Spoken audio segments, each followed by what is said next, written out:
चंबड़ में एहसास कफालत सेंटर ते सहूलतन जी खोट, औरतन जे रश वधी वञण करे साह ॿोसाटजण सबबि बेवाह औरत फौत। चंबड़ में असिस्टेंट कमिश्नर ऑफिस में कायम कयल एहसास कफालत सेंटर ते मुस्तहिक औरतन जे रश वधी वञण सबबि साह ॿोसाटजण करे ॻोठ उर्स ओठो वासण 60 वरियनि जी बेवाह औरत मसमात आमी ज़ाल मरहूम तालिब ओठो बेहोश थी वई, जंहिंखे फौरी तौर ते चंबड़ जे ख़ानगी अस्पताल आंदो वियो, जिते हू फौत थी वई। जंहिं बाद फौती औरत जा वारस लाश खणाए ॻोठ रवाना थी विया।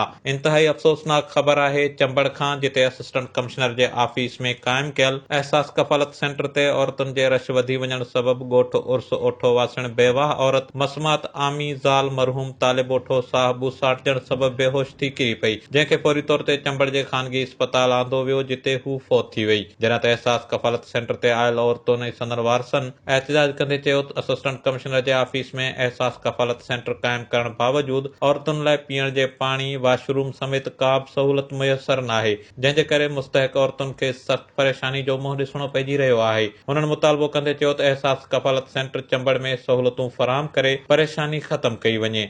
इमदाद Hussain Othi, Kawish digital media reporting team, चंबड़।